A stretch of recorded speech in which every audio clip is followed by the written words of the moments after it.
guys! Pupunta kami ngayon sa Festival Mall sa Alabang! Touchdown! Festival Mall sa Alabang. Bali, mga 15 years na mula nung huling nagpunta ako dito. Ngayon, 15 years. Ngayon ako libabalik. Nakalak na ang kotse. Yan, sama si Memo. Punta kami sa Festival Mall. Yan. Init dito, Alabang. At tanghaling tapat pa naman.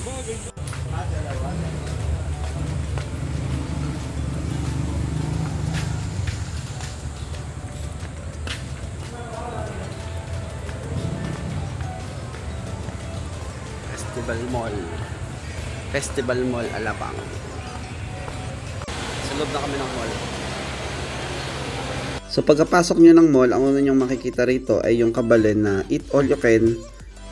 Bali sina Mami at saka si Joyce nasa loob na. Nagpark lang kami ni Wilmer ng kotse kaya nahuli kami. At sa loob malamig yung air condition nila. Hindi mahalata na lumang mall na ito. At malinis, maganda. Hindi ito yung in-expect kong festival mall na akala ko medyo lumang-luma na para siyang old na talaga yung ambience. Ayan, bali galing kaming Gardenia kanina, sarado. So, nagpunta kami sa bilihan ng sapatos. Ngayon, Festival Mall, tanghalian. Mag-lunch kami dito. Dahil ano na, alas 2 na, mag-alas 2 na. Hindi pa kami nag-lunch. Mag-lunch muna kami dito. Nasa CR lang sila. Tapos, mag-lunch muna. Plano namin pumunta sa Landers kung makakarating sa Landers pa. Kung may oras pa kasi baka gubihin kami dito may mga hindi pa kami namimili. Dito pa lang namin plano mamili. So from Tagaytay punta kami dito. May daan naman Calax, via Calax sa Silang. Kaya pala napili namin na dito magpunta sa Festival Mall para mag-lunch dahil sa Robinson dito mura, ang daming naka-sale dito, mga nagsa 70% off. Marami silang mga promos, saka marami ditong mga entertainment na kawili-wili sa mata, gaya ng may mga trend dito, may mga palaruan. Ang Tom's World dito para kang nasa amusement park. Bali i-share ko yun sa inyo mamaya.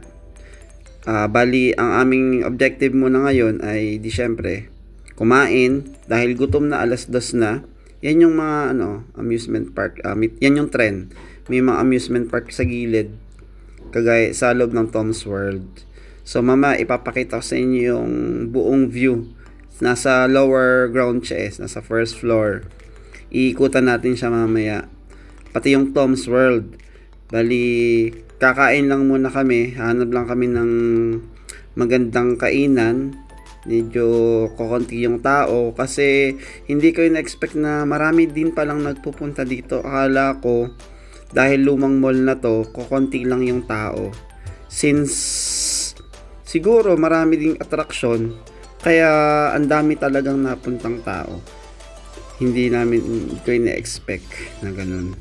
So yan yung example ng sinasabi ko. So may dadaan talagang tren. As in, may dumadaan talaga dyan na tren. Pwede kayong sumakay dyan. Siyempre parang sa mall sa SM, may fee. Pero tunay na tren. Yan. Hindi yung kagaya dun sa mall, sa SM malls na may gulong na wala sa riles. Yan, talagang maririnig niyo yung tunog ng tren. May bell pa yan dyan. Ayan. So mamaya ipapakita ko din sa inyo yung Tom's World. Sa second part na lang ng video kasi medyo mahaba na. Kasi pag nag-video ako mga 5 to 7 minutes lang. Tapos next upload na lang ulit. Ayan, meron din dyan parang pwede kang mag-drive. So, ang mall na to ay talagang pambata na mag-e-enjoy mabuti ang mga bata. So, kain muna kami. Dito namin napili sa Classic Savory. Dahil medyo maluag yung space nila. Maluag pa, nalagay na yan. Yan. So, mabilis ang kain lang kami. Dahil gutom na. Alas 2 na kami makakain. Yan, so after namin kumain, mag-iikot-ikot lang muna kami bago namin itry maglaro sa Tom's World or pwedeng pumunta muna kami sa Robinsons Department Store. Doon muna bago kami magpunta ng Tom's World para ma-share ko din sa inyo. Tapusin lang namin yung aming pagkain. Tapos meron ditong kagaya ng sa Mall of Asia, yung parang Android map na kung saan pwede mong i-navigate yung saan ka pupunta. So hanapin namin ang Robinsons Department Store. Yan. So sabi mag-elevator kami or escalator paakyat. Yan, so nasa taas ang Robinson. So sa Robinson na muna kami pupunta. Yan, so akit muna kami sa Robinson. Yan, sa loob ng Robinson, malaki yung Robinson nila. Para kang nasa Mall of Asia na department store. Ganun yung tingin ko, halos ganun din yung ambience as compare sa ibang Robinson department store na napupuntahan natin. Kagaya sa may Palapala. Iba, medyo malaki din itong sa Festival Mall. Yun. So magsukat lang ako ng mga shades dito kung may magugustuhan tayo kasi mura lang, around 200 meron ka na, original na siya. Naka-sale kasi dito.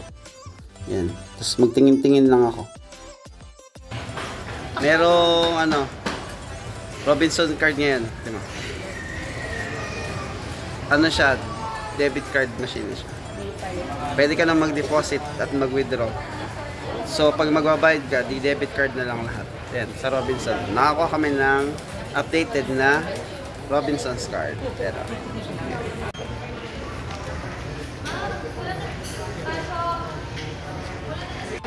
punta kami ng Tom's World.